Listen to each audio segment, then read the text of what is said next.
بنیادی طور پر جو ہمارا نظریہ، سوچ، عقیدہ ہوتا ہے، اس کو اساس قرار دیا گیا ہے، اس کو فاؤنڈیشن قرار دیا گیا ہے کہ یہ وہ بنیاد ہے جس کے اوپر آگے جا کے آپ نے جب عملی زندگی گزارنی ہے، اس کے اندر جن احکامات الہیہ ان کو اپنے اس وجود کے اوپر نافذ کرنا ہے، اس میں یہ ممد و معاون ثابت ہوں گے۔ اور جتنا جتنا کسی کا وہ نظریہ، وہ سوچ، وہ عقیدہ مضبوط ہوتا ہے، اتنا ہی اس کے لیے دین اسلام کی پاکیزہ تعلیمات پر عمل کرنا آسان ہوتا ہے۔ اور اگر وہ بنیاد کمزور ہوگی تو پھر پہلی سٹیج بے عملی، یعنی عمل کے اندر کوتاہی، دوسری سٹیج بد عملی،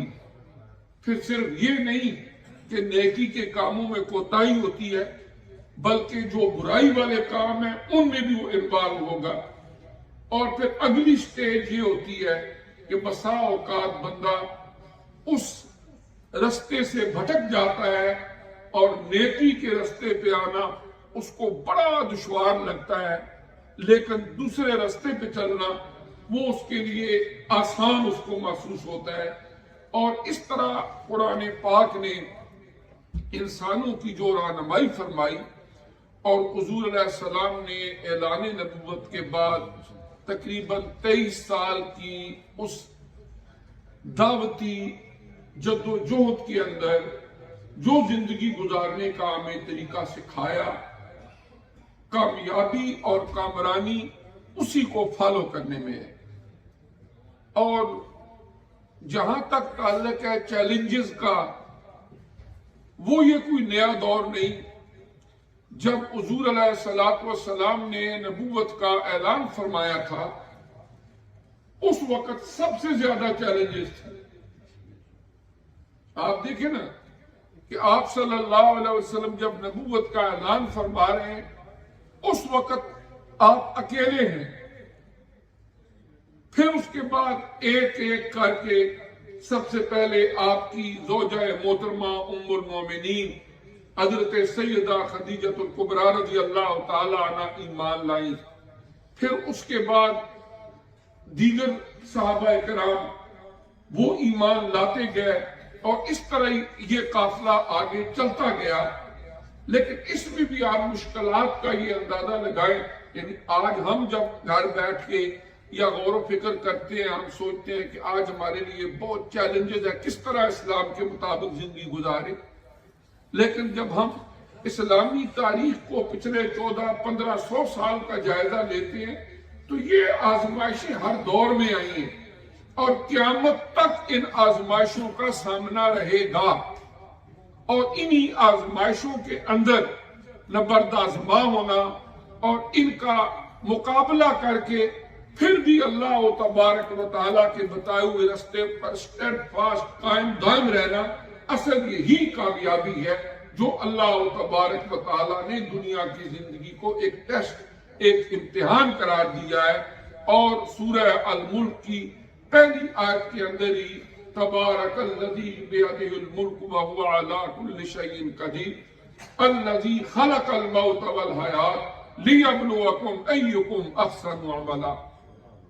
یعنی ارشاد فرما دیا کہ اللہ نے یہ سارا موت کا، زندگی کا، کوئی پیدا ہو رہا ہے، کوئی فوت ہو رہا ہے، کسی گھر میں شہنائیاں بج رہی ہیں، کہیں سے میتیں اٹھ رہی ہیں، یہ ایک سلسلہ آ رہا ہے۔ کوئی گھر ایسا خالی نہیں جہاں سے کبھی کوئی میت نہ اٹھی ہو، اور کوئی گھر ایسا خالی نہیں جہاں پر کبھی خوشی کے اظہار نہ ہوں۔ کئی شادیاں ہو رہی ہیں، اسی گھر میں کچھ عرصہ بعد میت اٹھ رہی ہے۔ یہ ایک سلسلہ چلتا رہے گا قیامت تک۔ اب ہم ہی دنیا میں نہیں آئے، پہلے بھی بہت آئے، اور بعد میں بھی جب اللہ کو منظور ہوگا اس وقت تک بہت آئیں گے۔ لیکن ہم رسپانسبل ہے اپنے، کہ ہم نے اگر دنیا کے اندر آسائشیں، دنیا کے اندر راحت، دنیا کے اندر سکون، اگر یہ ہمیں چاہیے تو اس سے کئی گنا زیادہ ہمیں موت کے بعد کی زندگی میں سکون چاہیے. دنیا کی زندگی میں اگر کسی پر کوئی مشکل آ بھی جائے تو کئی ایک لوگ ہیلپ فل ہو سکتے ہیں، لیکن ایک وقت وہ آتا ہے کہ اللہ نے ہماری اس باڈی میں ایک فرشتے کو بھیج کے ماں کے پیٹ میں جو روح پھونکی تھی، جب وہ فرشتہ آتا ہے اس روح کو ہمارے وجود سے نکال لیتا ہے، اور حدیث مبارکہ میں آتا ہے کہ میت کی روح جو ہوتی ہے وہ پاؤں کی طرف سے نکالی جاتی ہے. یعنی سب سے پہلے پاؤں سے آہستہ آہستہ فرشتہ روح کو نکالتا ہے، پھر اس طرح نکال کے سر کے ذریعے پھر اس روح کو اوپر کھینچ لیتا ہے. اور پھر اس کے بعد کیا ہوتا ہے، وہی باڈی بے اسپیس حرکت ہوتی ہے، دفن ہوتا ہے. جن سے سب سے زیادہ پیار ہوتا ہے پہلے مٹی وہی ڈالتے ہیں، پہلے اہل خانہ ہی مٹی ڈالتے ہیں، پھر اس کے بعد اگلی زندگی کے مرحلے شروع ہو گئے. تو دنیا کی زندگی کے اندر ہمیں جہاں پر اور بہت کچھ کرنا ہے، بہت سارے ہماری پلاننگز ہیں، وہاں پر ایک پلاننگ کا حصہ یہ بھی بنانا چاہیے کہ موت پر تو کوئی کمپرومائز نہیں، لیکن اس کے بعد کی زندگی کو کیسے سنوارے. اور اصل حقیقت یہ ہے کہ فنا فی اللہ کی تہ میں بقا کا راز مضمر ہے. فنا فی اللہ کی تہ میں بقا کا راز مضمر ہے. جسے مرنا نہیں آتا اسے جینا نہیں آتا. جس کو مرنے کی فکر اور ڈھنگ سیکھ جائے گا اس کو جینے کا سلیقہ بھی آ جائے گا، اور جس کو مرنے کی فکر کوئی نہیں وہ دنیا کے اندر بھی پریشانیاں، تکلیفیں، نیند نہیں آتی، بے اطمینانی اور ٹینشنز کا شکار رہتا ہے. اور جو اس فکر کے ساتھ اللہ کے احکامات کے مطابق زندگی گزارتا ہے اس کی دنیا کی زندگی بھی سمجھ جاتی ہے. اور جو ایک روڈ میپ اللہ تعالیٰ نے حضرت آدم علیہ السلام کے زمین پر آنے اور اس کے بعد آگے نسل انسانی کی افزائش کا سلسلہ شروع ہونے سے لے کر آقا انعامدار محمد الرسول اللہ صلی اللہ علیہ وسلم کی بعثت مبارکہ تک انسانوں کو عطا فرمایا، اس میں کچھ چیزیں وہ ہیں جو قدر مشترک ہے، جو ایک کمبائنڈ مشن رہا ہے جملہ انبیاء اور رسل کا. اس میں کوئی فرق نہیں رہا. مثال کے طور پر کوئی ایک نبی بھی اللہ کے ایسے نہیں کہ جنہوں نے اللہ کی توحید کا درس نہ دیا. کسی نبی نے نہیں کہا کہ ایک سے زیادہ خدا، قیامت کا وقوع پذیر ہونا، انبیاء اور رسل کی بعثت. اور یہ وہ چیزیں ہیں جو عقائد، بنیادی عقائد کی زمرے میں آتی ہیں. ان میں تو سارے انبیاء کرام ایک طرح کی تعلیمات اپنی امتوں تک پہنچاتے رہے. اس کے بعد ہے ایکشن، عمل، کہ ہم نے زندگی گزارنی کیسے ہے. اس میں اللہ تعالیٰ نے، چونکہ وہ ہماری اس وجود کو بنانے والا ہے، اس نے ہر دور میں انسانوں کو اپنے انبیاء اور رسل کے ذریعے ایک سکیجول دیا کہ تم نے اس زمین پر رہنا ہے. جہاں بھی زمین پر تم رہو گے وہاں پر، جہاں پر زمین کے اوپر تمہارے لیے سبزے اگیں گے، پھل اگیں گے، تمہارے لیے طرح طرح کے اناج اگیں گے جس کو تم کھاؤ گے، تم انجوائے کرو گے. وہاں ہی اوپر دیکھو گے تو چاند، سورج اور ستاروں کا بھی ایک نظام ہوگا. اور اللہ نے ہمیشہ سے کچھ عبادتیں چاند سے متعلق کر دی، کوئی سورج سے متعلق کر دی. اگر آپ اپنے غور کریں دین اسلام کی تعلیمات پر، ہم نماز پڑھتے ہیں، جی فجر کا ٹائم ہو گیا ہے، فجر کا ٹائم ختم ہو گیا ہے، سن رائز ہو گیا ہے، سن سیٹ ہو گیا، مغرب شروع ہوگی، سن سیٹ سے پہلے پہلے عصر ہے، یہ زوال کا ٹائم ہو گیا ہے، ابھی زور شروع ہو گئی ہے. یہ سورج کے متعلق ہے دنیا کے اندر جہاں بھی انسان رہتے ہیں. اسی طرح کچھ چیزیں چاند سے متعلق ہیں. اللہ تعالیٰ نے اپنی عبادت کا بھی ایک طریقہ وہ بتا دیا جس کے اندر اصل حقیقت یہ ہے تاکہ بندے کی یہ باڈی جو میں نے بنائی ہے اس کو جہاں فزیکلی اناج کی، خوراک کی، فوڈ کی ضرورت ہے، وہاں اس کے اندر میں نے ایک دل بھی رکھا ہے، اور اس دل کو سکون کی بھی ضرورت ہے۔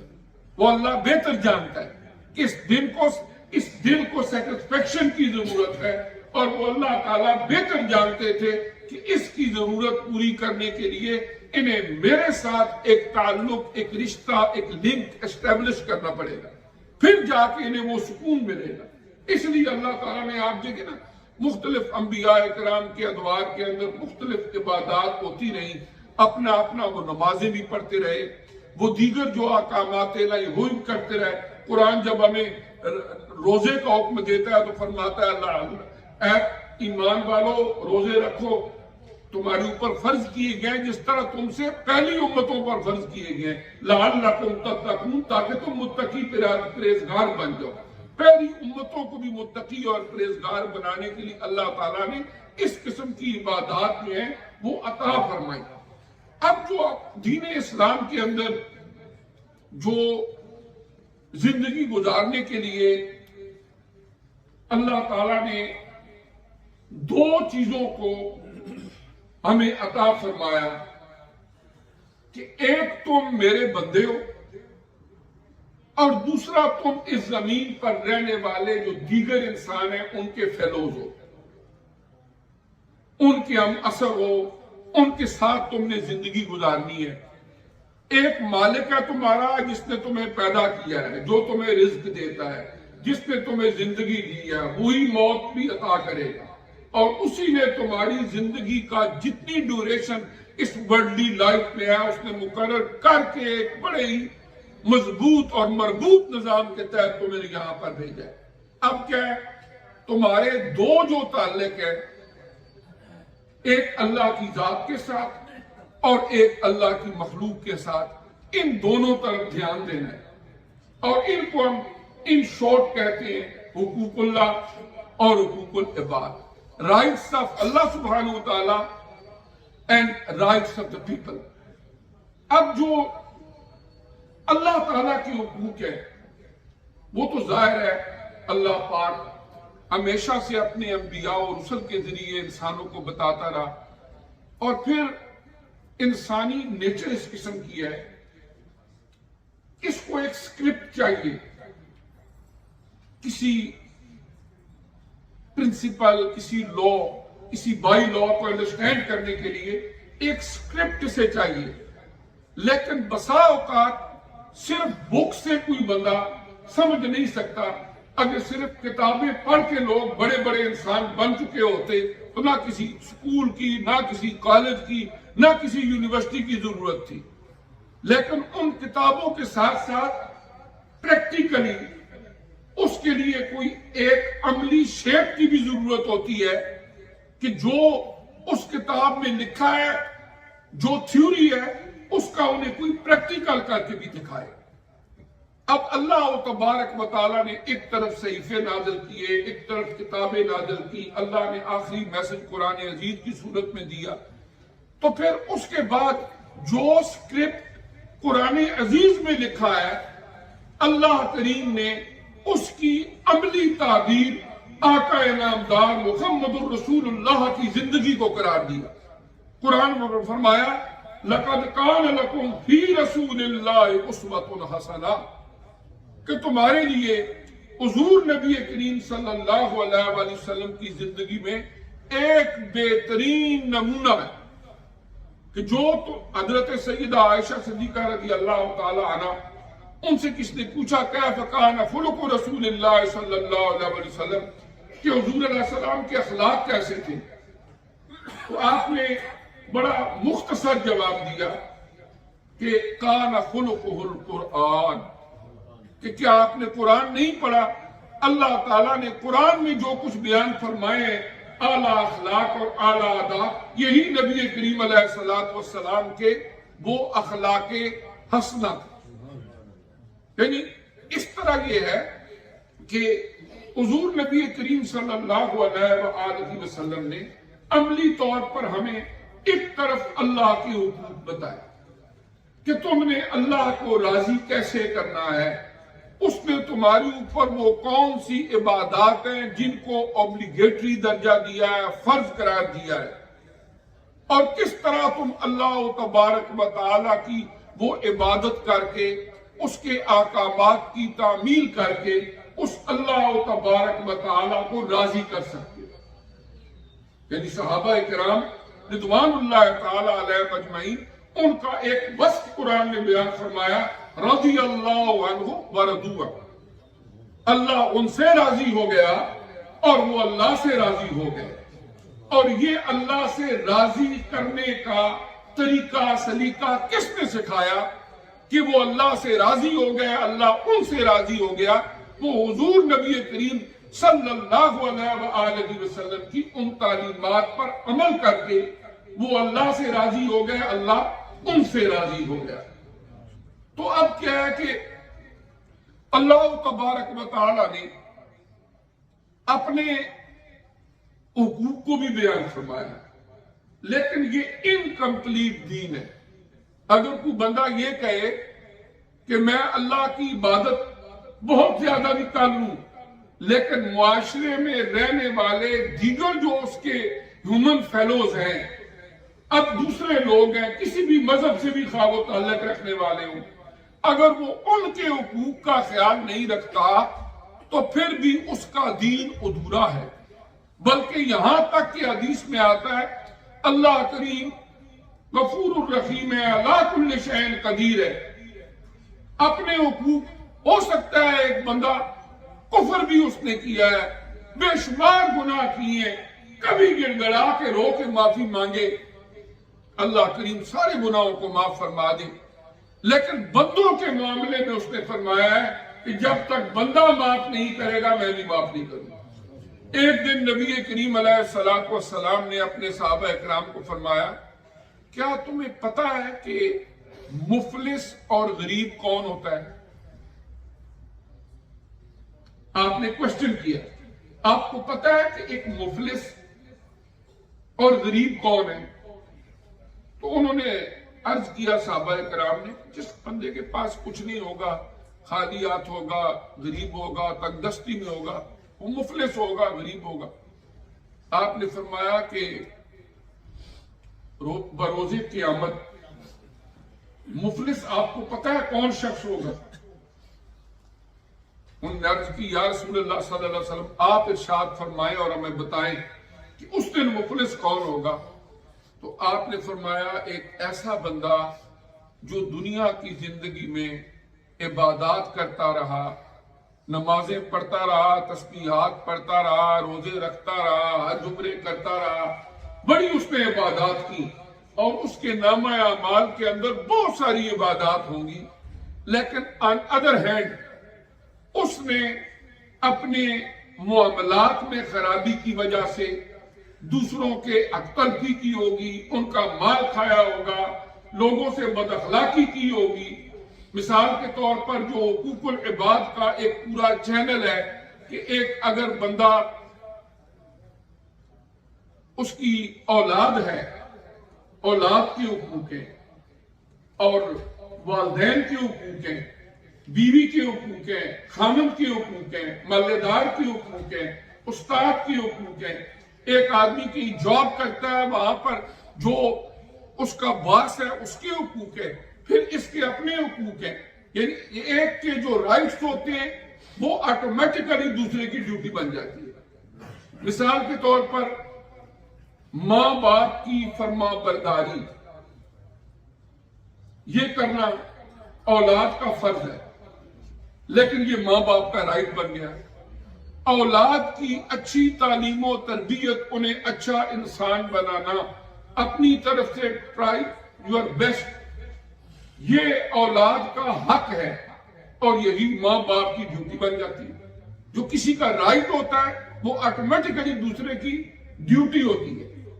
تو اس طرح یہ ہے کہ اللہ تعالیٰ نے پورا رائٹس کا، ڈیوٹیز کا ایک چینل ہمیں بتا دیا، اور اگر اس پر غور کیا جائے تو اس سے خوبصورت، آسان کوئی طریقہ زندگی گزارنے کا نہیں ہو سکتا۔ اس کی وجہ کہ چونکہ ہمارے سر کے بالوں سے لے کر پاؤں کے ناخنوں تک ہمارا یہ وجود ہے، یہ مین میڈ نہیں، اللہ میڈ ہے، اور جب یہ اللہ میڈ ہے تو جب اسی کا قانون اس کے اوپر نافذ ہوتا ہے تو یہ بہت سموتھلی آگے چلتا جاتا ہے، اور جب اس کے الٹ ہوتا ہے تو پھر بے چینیاں، پریشانیاں، ٹینشنیں، خودکشیاں، طرح طرح کی چیزیں، سلیپنگ پلز، کئی چیزیں انوالو ہو جاتی ہیں، کسی طرح اس کو سکون ملے، لیکن ملتا پھر بھی نہیں، بلکہ بسا اوقات مرض بڑھتا گیا جھوٹ دوا کی۔ جب جب ٹریٹمنٹ زیادہ کرتے جاتے ہیں اتنا ہی مرض اور بڑھتا جاتا ہے، مرض اور بڑھتا جاتا ہے۔ میں یہاں پر ایک ضمناً ایک بات عرض کروں کہ حضور نبی کریم علیہ السلام کا جب زمانہ تھا، آپ نے نبوت کا اعلان فرمایا، پھر جب آپ 13 سال کے بعد مدینہ طیبہ آئے، وہاں پر ایک اسلامک اسٹیٹ کی بنیاد رکھی۔ اب جب وہاں پر اسلامک اسٹیٹ بن رہی تھی، وہاں پر جتنے لوگ وہاں مسلمان رہتے تھے، اوس خزرج کے قبائل کے جو لوگ مسلمان ہوئے وہ انصار کہلاتے ہیں، اور جو حضور علیہ السلام کے ساتھ مائگریٹ کر کے مکہ سے آپ کے ساتھ آئے تھے ان کو قرآن کہتا ہے وہ المہاجرون ہے، وہ چونکہ ہجرت کر کے آئے ہیں۔ اب یہ سارے مہاجرین انصار پر مشتمل وہاں پر ایک مسلمانوں کا وہ ایک بہت بڑی تعداد ہے کہ جنہوں نے وہاں پر اسلامک اسٹیٹ کی بنیاد رکھی۔ اب کیا ہے، کوئی ایک بینر نہیں لگا، کوئی ایک جلوس نہیں نکلا کہ جہاں پر سارے مسلمان رہتے ہیں کہ وہاں پر اسلامک اسٹیٹ بنائی جائے، اسلامی قانون نافذ کیا جائے۔ اب خود وہ اسلامک اسٹیٹ بن گئی اور وہاں پر اسلامی قوانین رائج ہو گئے۔ آج ہمارے مسلمان ملکوں کے اندر جو اسلامی قانون کے نفاذ کے لیے جہاں 97% سے ابو مسلمانوں کی آبادی ہو اور وہاں پر جلوس نکلے، بینر لکھے یہاں پر اسلامی قانون نافذ ہونا چاہیے، یہ ایک تعجب والی بات ہے۔ اور آپ کو کیا پتا ہے ایسا ہوتا کیوں ہے؟ ایسا ہوتا اس لیے ہے، ایک یہ زمین ہے، مثال کے طور پر کسی بھی ملک کی ایک زمین ہے، خطہ ہے، ہم کہتے ہیں کہ اس کے اوپر اسلامی قوانین کے مطابق نظام رائج کرو، لیکن جتنے بھی افراد یہ کہہ رہے ہوتے ہیں ایک زمین ان کے اپنے قبضہ قدرت ہے، ایک دھرتی مٹی سے ہی بنا ہے نا ہمارا وجود، یہ بھی ایک دھرتی ہے نا، یہ اپنے قبضہ قدرت میں ہے۔ اور اسلام کے جتنے بھی رولز، ضابطے، قوانین ہیں، اگر آپ ان کا انالیسس کریں 90% قوانین وہ ہیں جو انفرادی طور پر ہر مسلمان کی اپنی پرسنل رسپانسبلٹی ہے کہ ان قوانین کو اپنے اوپر نافذ کرے، خواہ وہ 5 وقت کی نماز ہے، رمضان شریف کے روزے ہیں، ارکان اسلام کے علاوہ باقی بہت ساری چیزیں ہیں کہ جو ہم خود سمجھتے ہیں کہ ہمیں وعدہ پورا کرنا چاہیے، ہمیں جھوٹ نہیں بولنا چاہیے، ہمیں دیانتداری کرنی چاہیے، ہمیں حرام نہیں کھانا چاہیے، یہ پرسنل ہماری ذمہ داری ہے۔ اللہ نے ہمیں شعور، عقل، فکر دی ہے، سمجھ دی ہے، اب ہم خود اپنے آپ کو بچائیں، یہ ہماری ذمہ داری ہے۔ اب 10% کے قریب قوانین وہ ہیں جو کسی بھی حکومت وقت نے کہیں پر نافذ کرنے ہوتے ہیں، وہ جوڈیشری میں ہوں گے یا دیگر کچھ شعبوں کے اندر ہوں گے کہ جو حکومت کی ذمہ داری ہے کہ کوئی بندہ وائلیشن کرتا ہے اس کو سزائیں دی جائے یا ان حدود کو نافذ کیا جائے، یا نماز کا یا صلاۃ کا قرآن فرماتا ہے ایک باضابطہ طور پر نظام قائم کیا جائے، یہ حکومتی ذمہ داریاں آتی ہیں، وہ تقریباً 10% کے قریب ہے، اور 90% ذمہ داری کس کی ہے؟ آپ کی اور میری۔ اب سوال ایک یہ اٹھتا ہے کہ اگر 1 ملین لوگوں کا جلوس ہو اور وہ یہ کہہ رہے ہوں کہ اس زمین پر اسلام نافذ کرو، تو ہر ایک کبھی اپنی بھی اکاؤنٹیبلٹی کرے کہ جس زمین پر ہم اسلام کے نفاذ کی بات کرتے ہیں، نعرے لگاتے ہیں، بینر اٹھاتے ہیں، ایک زمین اللہ نے مجھے بھی دی ہے اور اختیار بھی دیا ہے، عقل و شعور بھی دیا ہے، صحت بھی دی ہے، کیا میں نے جو میری ذمہ داری تھی اپنے اوپر وہ اسلام نافذ کر دیا ہے؟ کیا میں جھوٹ سے بچتا ہوں؟ کیا میں نماز کا پابند ہوں؟ کیا میں بددیانتی نہیں کرتا؟ کیا میں آرام خوری سے بچتا ہوں؟ جب اپنے اوپر وہ اسلام نافذ نہیں کر رہے اور دوسروں کو کہتے ہیں کہ 90% جو میرے ذمہ تھا وہ تو میں نے اپنے وجود پر نافذ نہیں کیا، جو 10% تمہاری ذمہ داری ہے وہ تم نافذ کرو، تو ہماری ان بے عملیوں کی وجہ سے ہمارے وہ نعرے بھی رائے نہ جاتے ہیں اور اثر بھی اس میں نہیں ہوتا۔ ورنہ